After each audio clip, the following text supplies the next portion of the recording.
ಇನ್ನು ಮುಂದೆ ನಿಮ್ಮ ನೆಚ್ಚಿನ ಧಾರಾವಾಹಿಗಳ ಫುಲ್ ಎಪಿಸೋಡ್ಗಳು ಸನ್ ನೆಕ್ಸ್ಟ್ ಆಪ್ನಲ್ಲಿ ಮಾತ್ರ. ಸಮಸ್ಯೆನ ಅಳಿಯಂದ್ರ ವಿಷಯದಲ್ಲಿ? ಅಯ್ಯಯ್ಯೋ, ಆ ಥರ ಎಲ್ಲ ಏನೂ ಇಲ್ಲಪ್ಪ. ನಿಜ ಹೇಳಮ್ಮ, ನಿಮ್ಮ ಅಪ್ಪನಿಂದ ಏನು ಮುಚ್ಚಿಡಕ್ ಹೋಗ್ಬೇಡ. ನೀನು ನಿನ್ ಬಗ್ಗೆ ನನಗ್ ಗೊತ್ತಿಲ್ವಾ? ನಿನ್ ಮನ್ಸಲ್ಲಿ ಏನೋ ನೋವಿದೆ.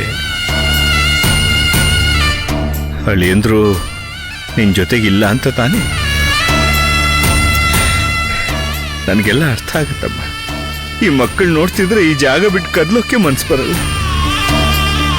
ಆದ್ರೆ ಪಾಪ ಅಳಿಯಂದ್ರು ಕೆಲ್ಸದ ಮೇಲೆ ಊರಿಗೆ ಹೋಗ್ಬೇಕಾಯ್ತು. ಅದಕ್ಕೆ ನಿಂಗೂ ದುಃಖ ಆಗ್ತಿದೆ ಅಲ್ವೇ? ಅಪ್ಪ, ನನ್ ಮನ್ಸಲ್ಲಿ ಆ ಥರ ಯಾವ ನೋವು ಇಲ್ಲಪ್ಪ. ನೀವ್ ಸುಮ್ನೆ ಏನೇನೋ ಕಲ್ಪನೆ ಮಾಡ್ಕೋಬೇಡಿ. ಮತ್ತೇನಕ್ಕಮ್ಮ ಹೀಗೆ ಹೇಳ್ತಿದ್ಯಾ? ನೋವು ತಡ್ಕೊಳಕ್ ಆಗ್ತಿಲ್ಲಪ್ಪ. ಅಯ್ಯೋ, ಅಷ್ಟು ನೋವೇನಮ್ಮ? ಅಯ್ಯೋ ದೇವ್ರೆ, ಮೊದ್ಲು ಹೇಳೋದಲ್ವೇನಮ್ಮ? ನಾನು ಏನು ಕೆಲ್ಸದ ಮೇಲೆ ಆಚೆ ಹೋಗ್ಬಿಟ್ಟಿದ್ದೆ. ಅಚ್ಚುಗಾದ್ರೂ ಹೇಳ್ಬೇಕಲ್ವಾ? ಏ ಅಚ್ಚು! ಅಪ್ಪ ಬೇಡಪ್ಪ, ಅಕ್ಕ ಮಲ್ಕೊಂಡಿದ್ದಾಳೆ, ಅವಳು ಮಲ್ಕೊಳ್ಳ. ಅಲ್ಲಮ್ಮ, ಅವಳನ್ನ ಮಲ್ಕೊಳಕ್ ಬಿಟ್ಟು ನೀನ್ ನೋವು ಅನ್ಭವಿಸ್ಕೊಂಡು ಒಬ್ಳೆ ಒದ್ದಾಡ್ತೀನಮ್ಮ. ತಡಿ, ಡಾಕ್ಟರ್ ಹತ್ರ ಕರೆದು ಬರ್ತೀನಿ. ಬೇಡಪ್ಪ.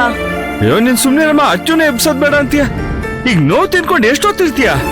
ನರ್ಸ್ಗಾದ್ರೂ ಹೇಳ್ತೀನಿ, ಏನಾದ್ರು ಒಂದ್ ಮಾಡ್ತಾರೆ. ಬಂದೆ ತಡಿ, ಬಂದೆ. ಅಮ್ಮ, ನರ್ಸಮ್ಮ, ನನ್ ಮಗಳು ಯಾಕೋ ನೋವು ಅಂತಿದ್ದಾಳೆ, ಒಂಚೂರು ನೋಡು ಬನ್ನಿ. ಇರಿ, ನೋಡ್ತೀನಿ.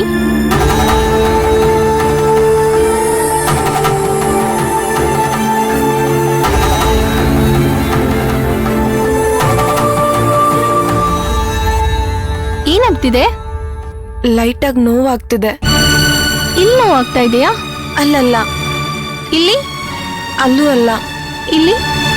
ಅದು ಅವಾಗ್ಲೇ ನೋವಾಗ್ತಿತ್ತು, ಇವಾಗಿಲ್ಲ. ಏನೂ ಇಲ್ಲ ಅಂತೀರಾ? ನಿಮ್ಮ ಅಪ್ಪ ಬಂದು ಹೊರಗಡೆ ಕೂಗಾಡ್ತಾ ಇದ್ದಾರೆ. ಓಕೆ, ರೆಸ್ಟ್ ಮಾಡಿ.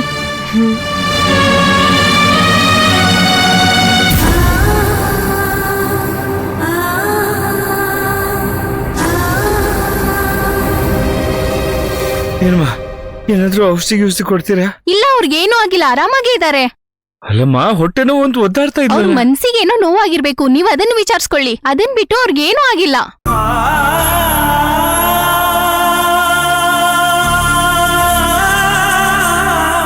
ಮನ್ಸಿಗೆ ನೋವಾಗಿದೆಯಾ?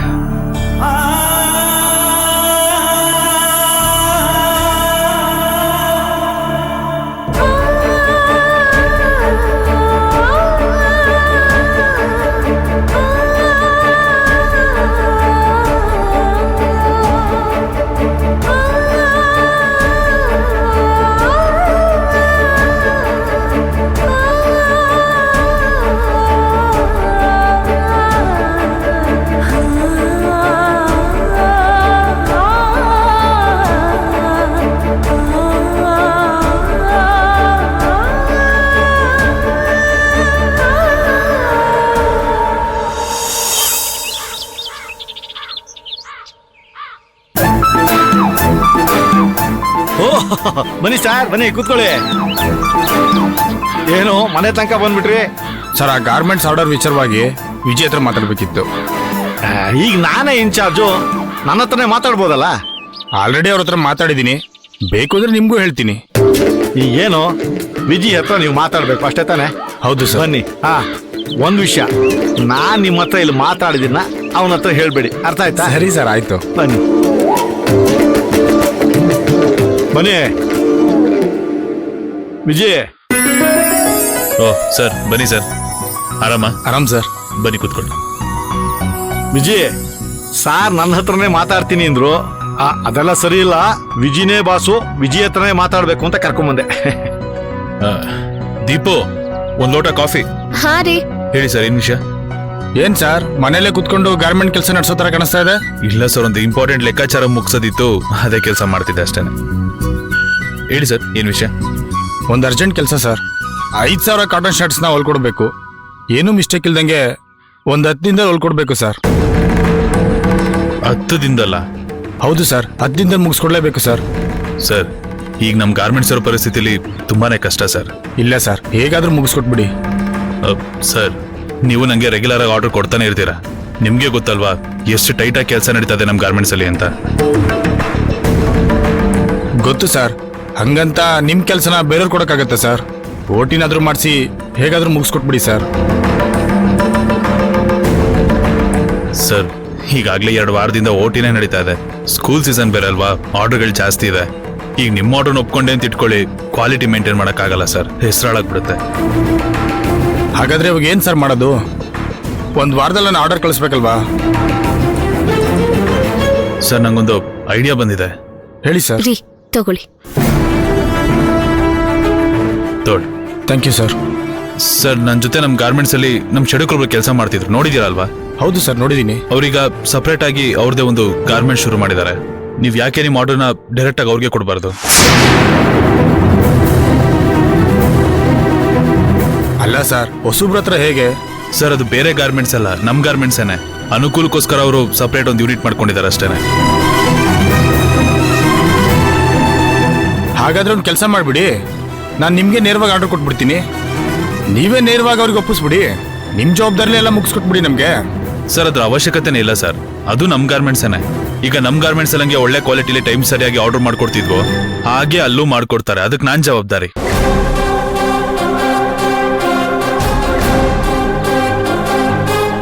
ಸರಿ ಸರ್, ನಿಮ್ಮ ಮಾತು ನಂಬಿ ನಾನು ನೇರವಾಗಿ ಅಲ್ಲಿಗೆ ಹೋಗ್ತೀನಿ.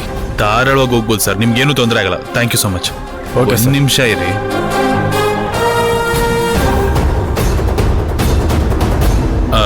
ಸರ್ ಇದೇ ಅವ್ರದ್ದು visiting card. Okay sir, thank you. ನಾನು ಅಲ್ಲಿಗೆ ಹೋಗ್ತೀನಿ. ಸರಿ sir, thank you. Okay sir. ನೋಡ್ದೇನೋ ಅವನಂತೂ ಕತ್ತೆ ದಂತಕತೆ ಆಗ್ಬಿಟ್ಟಿದೆ. ಏನೋ ದಿನಕರ ಬರ್ತಾ ಬರ್ತಾ ಈ ತರ ದೊಡ್ಡೆಲ್ಲ ಹೊಡಿತಾ ಇದೆಯಾ ನೀನು? ಇದ್ರ ಒಳ ಅರ್ಥ ಏನೋ? ಅಂದ್ರೆ ಕತ್ತೆ ದಂತಕತೆ ಆದ್ರೆ ಕುದುರೆ ಕತ್ತೆ ಆಗಿತ್ತಂತೆ. ಗೌರ್ಮೆಂಟ್ಸ್ ಓನರ್ ವಿಜಿ ಈಗ ಏಜೆಂಟ್ ವಿಜಿ ಆಗ್ಬಿಟ್ಟಿದೆ ನೋಡು. ಕರೆಕ್ಟ್ ಆಗಿ ಹೇಳ್ದೆ ಕಣ. ನಾ ವಿಜಯ್, ಈ ಒಂದ್ ಕೆಲ್ಸ ನಿನ್ನಿಂದ ನಾನು ಎಕ್ಸ್ಪೆಕ್ಟ್ ಮಾಡ್ಲಿಲ್ಲ ಕಣ. ಏಜೆಂಟ್ಗಾದ್ರೂ ಕಮಿಷನ್ ಸಿಗತ್ತೆ, ನೀನೇನ್ ಧರ್ಮದ ಏಜೆಂಟೇನಾ? ನೋಡ, ನನಗ್ ಬೆಲೆ ಕೊಟ್ಟು ಬಯದೇ ನಿಲ್ಲಿಸ್ಬಿಟ್ಟಿದ್ದಾನೆ. ನನ್ಗಂತೂ ತುಂಬಾ ಅವಮಾನ ಆಗ್ತಾ ಇದೆ.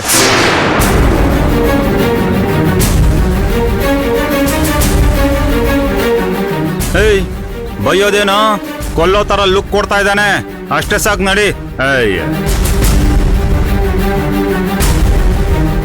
ಏನ್ರಿ ನಿಮ್ಮನ್ನ ನೀವೇನ್ ಅನ್ಕೊಂಡಿದ್ದೀರಾ? ನೀವ್ ಮುಳ್ಳಿ ಮಾವಂಗ್ ಆರ್ಡರ್ ಏನೋ ಕೊಡ್ಸಿದ್ರಿ ಸರಿ, ಆದ್ರೆ ಅವ್ರು ನಿಮಗ್ ಜವಾಬ್ದಾರಿ ತಗೊಳಕ್ ಹೇಳಿದ್ರು ತಾನೆ. ಮುಳ್ಳಿ ಮಾವನ್ ಕಂಪನಿಗೆ ಯಾಕೆ ಕಳ್ಸಿದ್ರಿ? ಎಲ್ಲ ಕಾರಣ ಇರೋದಕ್ಕೇನೆ ದೀಪು. ಮುಳ್ಳಿ ಅಣ್ಣ ಇವಾಗ ತಾನೆ ಹೊಸದಾಗಿ ಬಿಸ್ನೆಸ್ ಶುರು ಮಾಡಿರೋದು. ಅವ್ರಿಗೊಂದು ಕಾನ್ಫಿಡೆನ್ಸ್ ಅಂತ ಬೆಳೆಯೋದ್ ಬೇಡವಾ?